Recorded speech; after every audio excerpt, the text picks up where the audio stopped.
You are listening to the Norton Library Podcast, where we explore classic works of literature and philosophy with the leading scholars of the Norton Library, a new series from W.W. Norton that introduces influential texts to a new generation of readers. I'm your host, Mark Chirino, with Michael Von Cannon producing. Today we present the second of our two episodes, devoted to Homer's Odyssey, as we interview its translator, Emily Wilson. In part one, we set the historical context for the poem, including asking the questions, who was Homer, and was there even a Homer? In this second episode, we ask Emily Wilson to react to this summer's blockbuster film adaptation of the Odyssey, including a consideration of the challenges of turning the Odyssey into cinema, the adaptation's strengths and weaknesses, and how the Odyssey fits into director Christopher Nolan's filmography. Emily Wilson is professor of classical studies and graduate chair of the program in comparative literature and literary theory at the University of Pennsylvania. Among her many publications are critically acclaimed translations of Euripides, Sophocles, and Seneca. In addition to the Odyssey, she has published translations of Oedipus Tyrannus and the Iliad for the Norton Library, and she has been good enough to join us on the Norton Library podcast to discuss both of those wonderful publications. Great to have you with us again. Emily Wilson, welcome back to the Norton Library podcast. Great to see you again. Great to see you.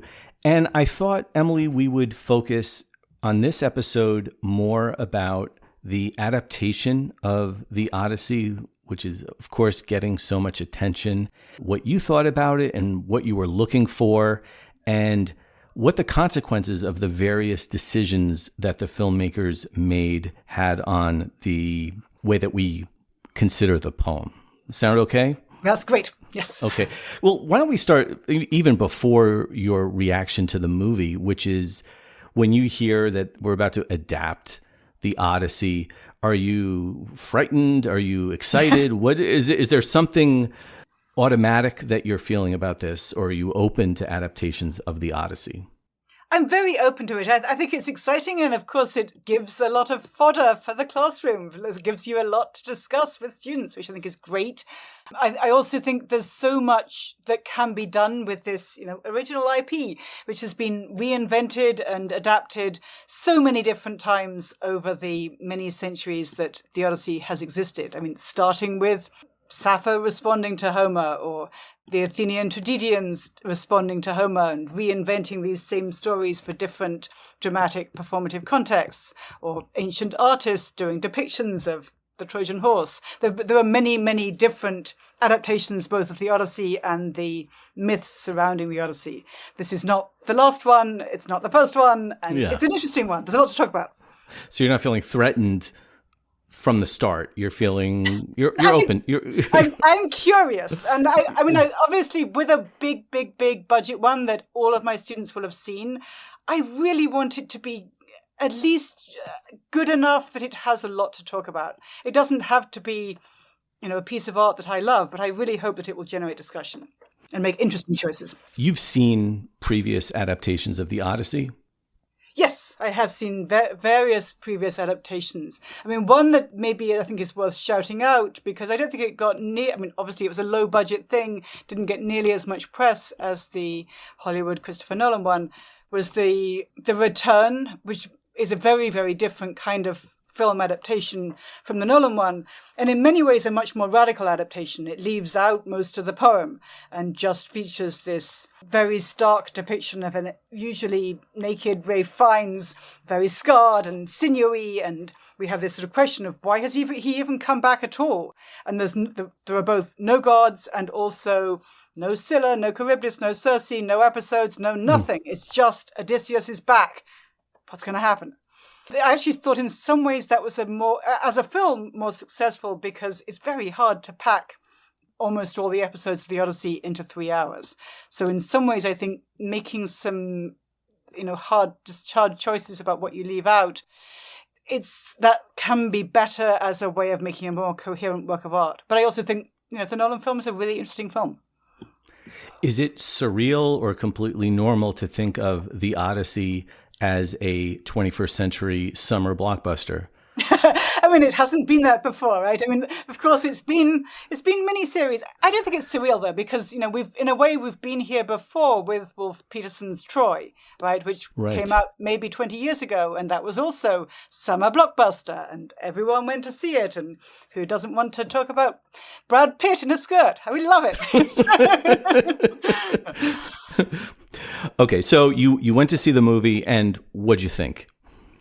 I mean, I thought it was a real spectacle and a really intense cinematic experience. And so I feel like that in itself is a win. I mean, it really turns the Odyssey into a fantasy action movie blockbuster. And it also very much turns the Odyssey into a Christopher Nolan film, which I think is also quite interesting, because I think before seeing this film and thinking about it in the context of Christopher Nolan's work, I didn't primarily approach Homer thinking, oh, this is really Nolan-esque. But of course, that's now unmessable, that there are these themes of Nolan's cinematic oeuvre in terms of, yes, he also is interested in time and memory and nested narratives and quests to avenge a lost woman.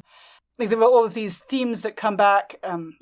There are ways the film is sort of rewriting both Oppenheimer. It's about legacy of what's the impact of creating a really good weapon of war on the person who might not have really thought through the consequences of that.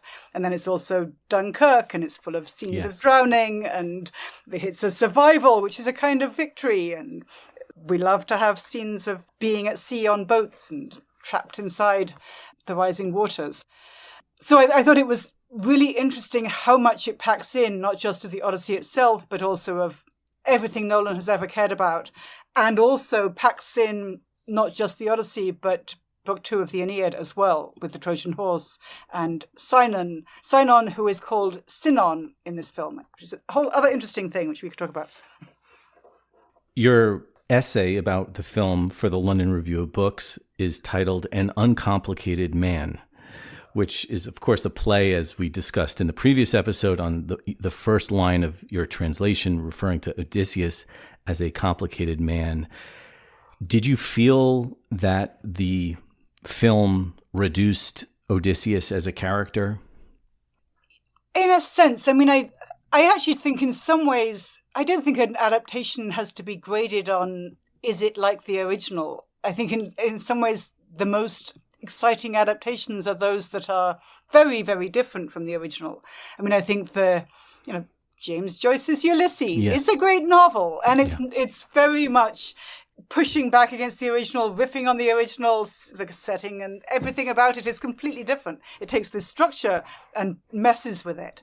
Whereas I think the Christopher Nolan film in some ways is too faithful, as far as I'm concerned, in terms of trying to make a coherent work of art by its own lights in its own created universe, while also wanting to include all of the Odyssey, some of the Iliad, and a didactic point about modernity. I just think that might be too much. And it might be that if you put in a little bit less, you could do more with the characters. So, for instance, the character of Odysseus, this is a agonized, traumatized warrior who's on a journey to redemption.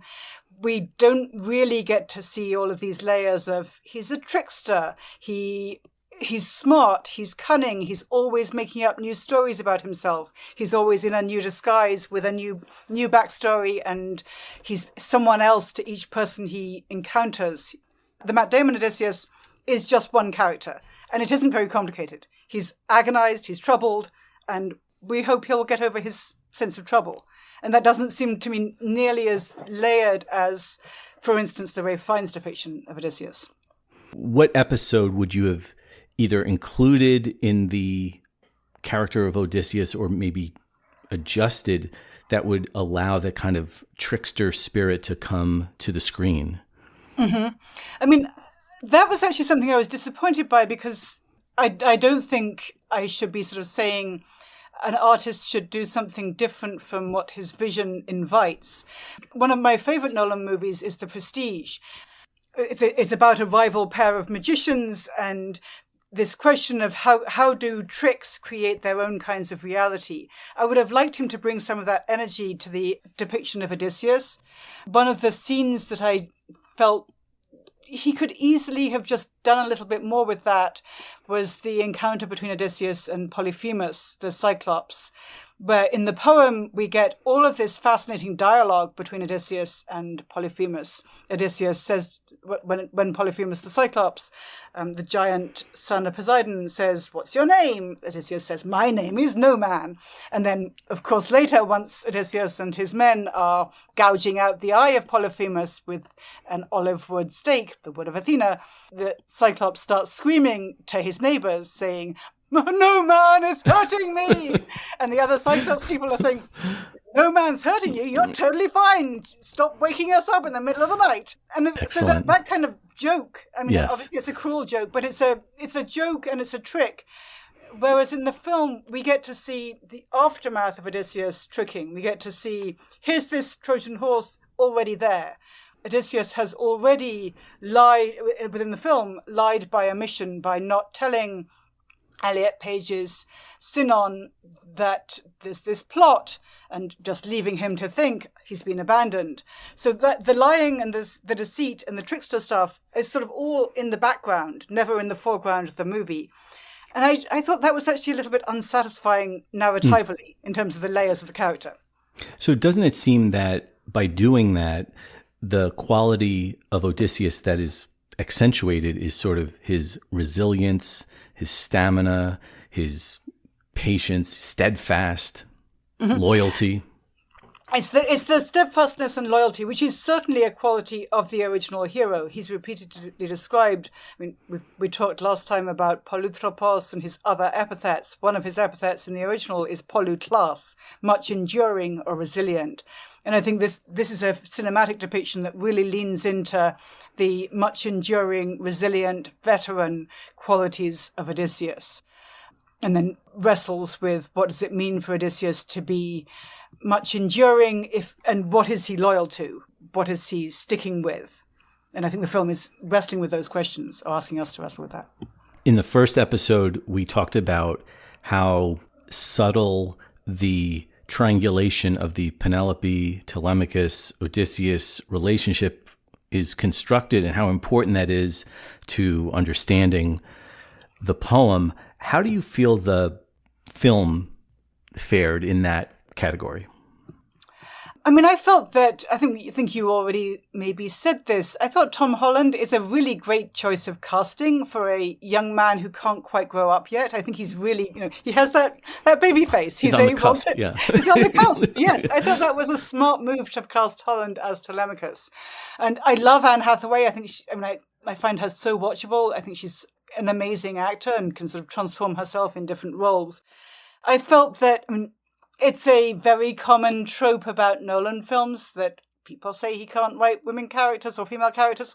This film has a lot more female characters than Dunkirk or Oppenheimer did, but I just felt that there was a thinness to the characterization, which I don't think I'm just complaining about that because compared to the original. I just felt that if you want us to care about the narrative of this film, we need to have a really clear sense of who Penelope is, what her motivations are, how does she feel about her situation, in ways that Hathaway's face gives us, but the script doesn't give us anything on that. Interesting. Well, as a translator and a linguist, you would be extremely attentive to how Nolan dealt with the words that are in the characters' mouths. I think that Nolan has many, many talents, but I think his films are much better when someone else writes the script or someone else has a really clear hand in the script writing. And that wasn't the case in this film. And I thought it showed insofar as there's so much very, very expository and completely implausible dialogue where characters are made to say things like, "Our age of bronze is coming to an end, and yet it will rise again." And why would you say that? And how do you know? And it just doesn't quite make sense. It just within the world of the movie. And there's nothing like that in Homer. No. I mean, it's not, obviously, Homeric poetry is not naturalistic. It's poetic, it's metrical, it's alliterative. And yet also there's a really profound sensitivity to giving us enough to understand how does this character feel? What are their motivations? What's their backstory? We get that about not just Odysseus himself, but many, many, many characters within the world of the Odyssey, such as Eumaeus, who has his own heartbreaking backstory in a way that I really wish the Eumaeus of this film give us just a little nugget of where does he come from and what does he feel beyond he wants to take care of Matt Damon. I just didn't want everyone to have to be just propping up Matt Damon. In your review, you also mentioned, though, you cite the line from Athena, who doesn't understand thunder, fire. That's a line that you genuinely responded to? I liked that. I mean, I thought Zendaya delivered it beautifully, and I thought there was something quite interesting in that moment where Matt Damon's Odysseus is asking Zendaya, who's listed in the casting as Athena, but I think the film is actually somewhat ambiguous about who is this character. He asks her, why do gods not speak in a language that mortals can understand? Yeah. And she answers, who doesn't understand thunder? So I think the film is actually quite interesting also in the way that it primarily doesn't show us Zeus or Poseidon, and yet it also hints that it is showing us Zeus and Poseidon through the soundtrack and through the imagery of this boat almost overwhelmed by the waves. One more question about the script, and just as a translator, is there a kind of a classical vocabulary or a poetic vocabulary? Would this story make sense in a 21st century parlance? What do you feel would be the most effective way to approach a script of the Odyssey? I mean, I think there's so many ways to do this, right? I don't think there's just one way to adapt any more than there's one way to translate. And obviously, I think a translation has to be deeply responsible to the original, because the job of someone like me wearing my translator hat is to convey something like the experience of the original, whatever that is, including some element of every detail of what's going on in that passage. An adaptation has none of that responsibility, and in some ways, using language that's completely different from the original, totally fine. Why not do that? It's not a big deal. I mean, we already talked about Joyce. We can cite Milton reinventing Odysseus as Satan, and we could cite the Nolan film. I don't want to spoil the ending, but you may find your experience of the ending enriched if you read Tennyson's great poem, Ulysses, to strive, to seek, to find, and not to yield. I love that line. I love that whole poem. I think the language of it is very Tennysonian, not at all Homeric, but it's a great adaptation of the Odyssey in a couple of dozen lines. It's fantastic. So I just dispute the idea that the language of a script has to have any likeness to Homeric Greek. I don't think it does. So if we're going to see an adaptation of Hamlet, we're expecting the words that Shakespeare wrote. But totally, you're saying that it's a completely different approach when it comes to Homer. I mean, unless you're going to actually use the actual words, right? I mean, unless you're going to do the film entirely in original Homeric Greek, then you can do whatever you want. Or in translation. I mean, that's also another way to do it, right? I mean, there have been multiple different dramatic adaptations of the Homeric poems, some of them totally new plays, some of them, based on a particular translation. There's a really interesting Derek Walcott play based on his, I think, fascinating and wonderful sort of adaptation of the Odyssey. It was set in the Caribbean, Omeros. So there's both the poem version and there's the drama version. After my Odyssey translation came out, there were several dramatic, for the stage, adaptations based on my translation, using quite a lot of the translation itself. I worked on one that had a lot of lines from my translation. It was performed by veterans. I thought it was amazing. They did a great job. There was another adaptation done by the theatre maker, director, playwright Lisa Peterson.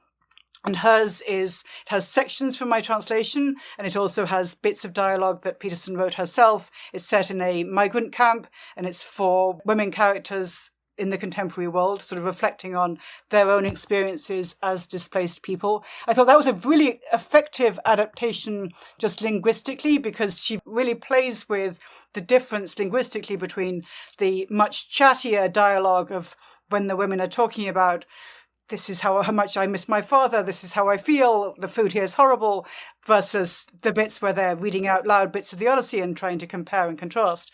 So I thought that was like sensitive about how you can be playing around with an original text and then be doing something really markedly different in ways that the audience can pick up. But that's just one of a zillion ways to do it. So it's not like I think, using an American accent, that should be illegal. It's ridiculous.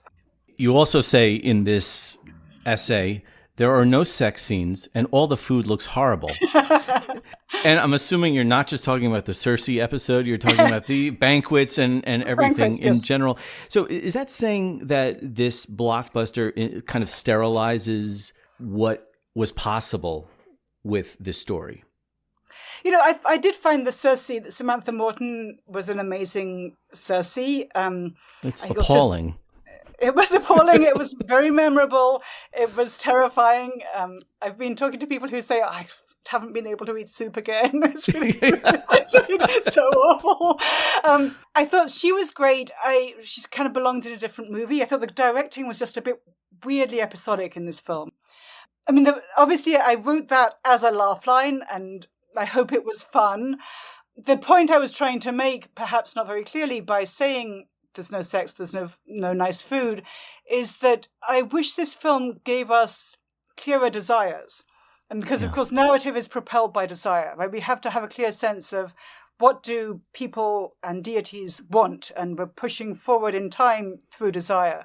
In the original poem, Odysseus wants many, many things. He wants honor, he wants his home, he wants to have sex with his wife, he wants to eat his own food, he wants to control his own food, he wants to be the king, he wants to be the warrior, he wants to inhabit all these roles, he wants an eternal name. Matt Damon seems to just have not quite enough desires, and insofar as he has ever wanted anything, he seems to feel bad about it. And I just thought that's a bit depressing. And even with Calypso, right? Even with Calypso for years, he's still... Yes. And also, it's not just his desires. I would have liked to see Calypso wants him, Circe wants him. Why don't we have the desires of other characters too? When you mentioned that the film was too episodic, I always thought that the poem itself was episodic. And, Joyce might have thought the same thing in a way that's not a criticism. Am I misunderstanding the way you're using the word episodic? I mean, you're right that the poem in a sense is episodic. So I think if you're going to lean into the episodicness, make a mini-series. You don't actually have to make it all, do it all in 3 hours. That actually has been done. There's quite an interesting, kind of fun Italian mini-series from, I think, maybe the 60s. It has Irene Papas as Penelope. She's awesome. I think the original poem has both episodic qualities and also a narrative coherence, that the different strands are braided together and we're moving propulsively in a single direction in the focus on the Nostos, the homecoming journey of Odysseus. The analysis that Aristotle gives in the Poetics of these other epic or sub-epic poems that were known to him but are more or less lost to us, the cyclic poems, those are too episodic, so that's why they're not as good, because they're not as coherent as the Odyssey and the Iliad. The Iliad focuses on the rage of Achilles, the wrath of Achilles, and its impacts. The Odyssey focuses on the homecoming journey of Odysseus. There's all this other stuff, but it's got this through line in it. And I don't know, just as a viewer of dramatic and cinematic art, I like a clear through line, even if you're going to have episodes. I know you're not interested at all in saying like, oh, this wasn't like Homer, this is wrong, this is, and then you have like a buzzer that catches Nolan when he's not true to the original.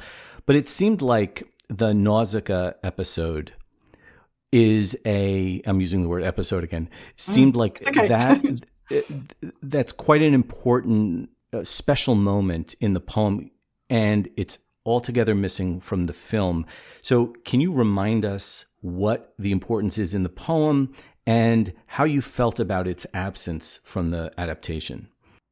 Yeah, so in the poem, Odysseus washes up shipwrecked on the island of Scheria, which is the home of this young princess named Nausicaa, who has been inspired by Athena to get up early and pack a wagon with a lovely picnic and all the dirty laundry from her household so that she can go to the river with her enslaved attendants to do the laundry. And so therefore she's going to be right at the river's mouth to encounter Odysseus when he pops naked out of the bushes.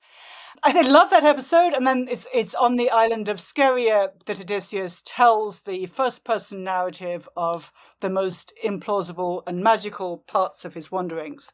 Whereas, of course, in the film, Matt Damon tells or gradually recovers memories of his backstory when he's in the care of the lovely beach babe therapist, Charlize Theron.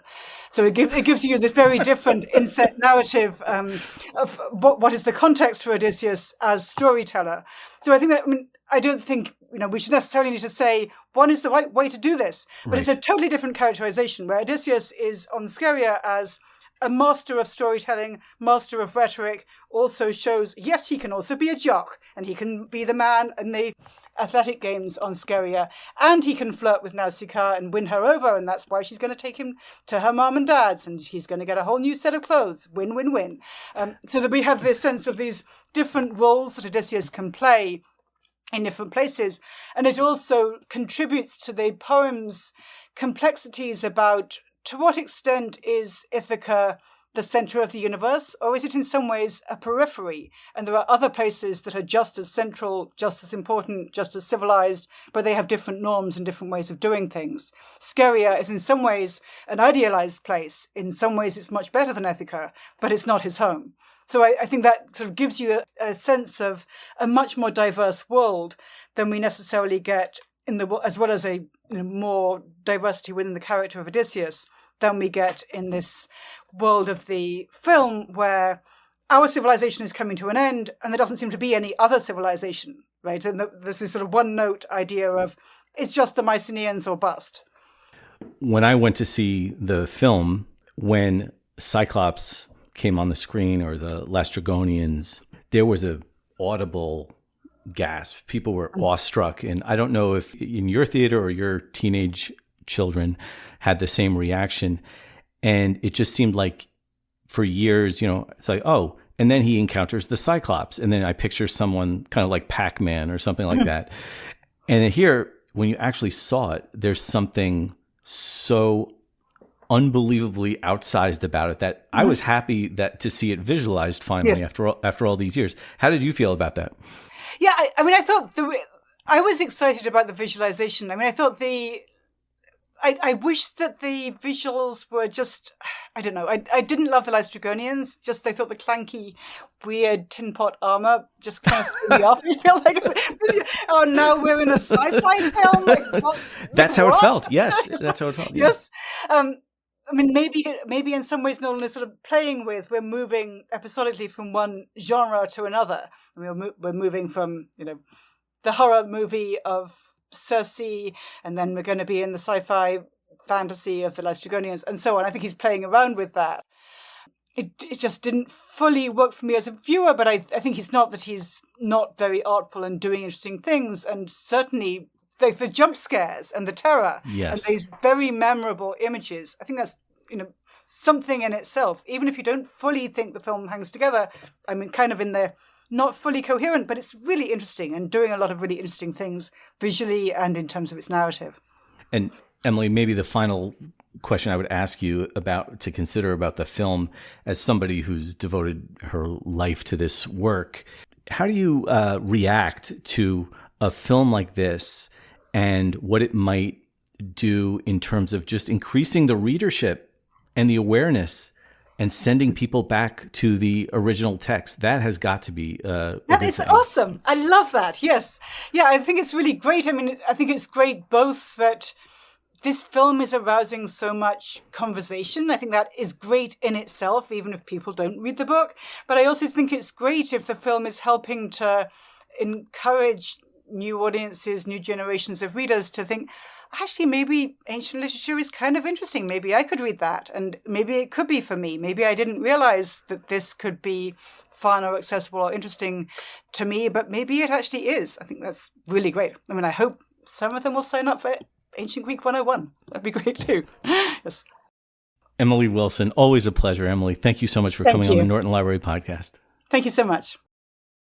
The Norton Library edition of Homer's Odyssey, translated by Emily Wilson, is available now in paperback and ebook. Check out the links in the description to this episode for ordering options and more information about the Norton Library, including the full catalog of titles.